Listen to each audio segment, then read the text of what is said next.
ఖమ్మం జిల్లాలో దారుణం చోటు చేసుకుంది. చింతకాని మండలం పాతర్లపాడుకు చెందిన సిపిఎం సీనియర్ నేత సామినేని రామారావును దుండగులు గొంతుకోసి హత్య చేశారు.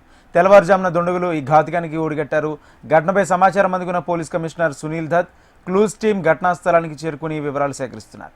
అయితే ఈ మర్డర్ డిప్యూటీ సీఎం బట్టి విక్రమార్క నియోజకవర్గంలో జరగడంతో స్థానికంగా చర్చనీయాంశంగా మారింది. ఘటనపై బట్టి విక్రమార్క హత్య రాజకీయాలకు తావులేదు, దోషులు ఎవరైనా కఠినంగా శిక్షించాలని ప్రకటన విడుదల చేశారు.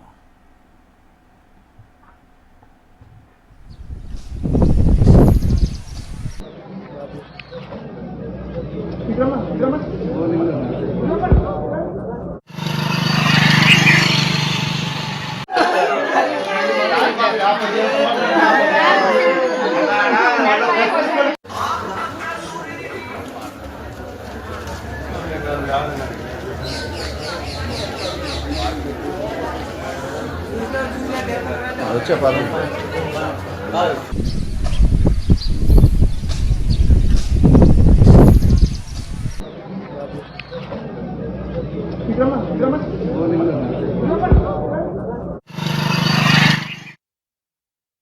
ఖమ్మం జిల్లాలో దారుణం చోటు చేసుకుంది. చింతకాని మండలం పాతర్లపాడుకు చెందిన సిపిఎం సీనియర్ నేత సామినేని రామారావును దుండగులు గొంతు కోసి హత్య చేశారు.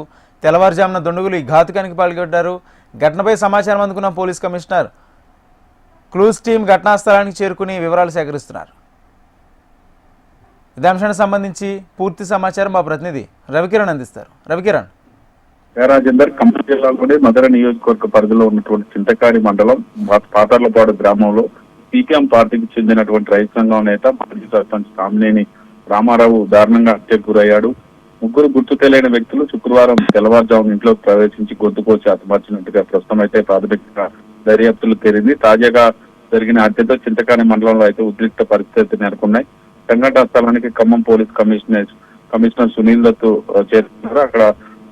అక్కడ ఉన్నటువంటి పరిస్థితిని కూడా పరిశీలించారు. నేరస్తులు పట్టుకునేందుకు ప్రత్యేక టీములు కూడా ఏర్పాటు చేసినట్టు ఆయన తెలిపారు. ఇప్పటికే మదర్ నియోజకవర్గ పరిధిలో ఉన్నటువంటి ఈ పాతర్లపాడు గ్రామానికి సంబంధించి రామారావు రాజకీయ హత్యకు గురి కావడంపై డిప్యూటీ సీఎం మల్లుపట్టి విక్రమార్క కూడా దిగ్భ్రాంతి వ్యక్తం చేశారు. దోషులను చట్టపరంగా శిక్షిస్తామని ఆయన కూడా ప్రకటన చేయడం జరిగింది. కలుషిత హింస రాజకీయాలకు తావులేదంటూ డిప్యూటీ సీఎం ప్రకటనలో తెలిపారు. శాంతి భద్రతపై పోలీసు అధికారులకు ఆదేశాలు కూడా జారీ చేశారు. ఇప్పటికే సంఘటన స్థానానికి క్లూజ్ టీము, స్టీఫర్ డాగ్స్, సైబర్ టీం కూడా ఇప్పటికే చేరుకుంది. ఆధునిక సాంకేతిక పరిజ్ఞానం ఉపయోగించి దోషులను వెంటనే పట్టుకునే విధంగా ఏర్పాట్లు చేయాలని చెప్పేసి డిప్యూటీ సీఎం పోలీసు అధికారులకు కూడా తెలిపారు.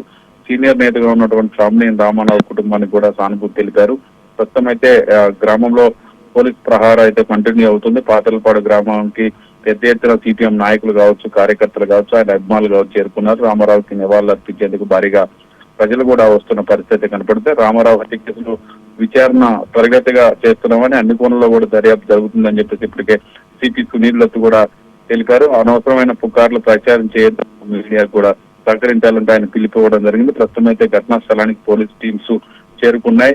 ఎక్కడి నుంచి వచ్చారు, ఎలా వచ్చారు, అలాగే ఆ ప్రాంతానికి చేరుకున్న తర్వాత పాతర్లపాడు గ్రామంలో దోషులు ఎవరైతే ఉన్నారో స్థానికంగా ఉన్న వాళ్ళ లేదా బయట నుంచి వచ్చిన వాళ్ళందరిపై పూర్తి స్థాయిలో దర్యాప్తు అయితే చేస్తున్నామంటూ పోలీస్ కమిషనర్ అయితే చెప్తున్నారు. Right, thank you Raghuram.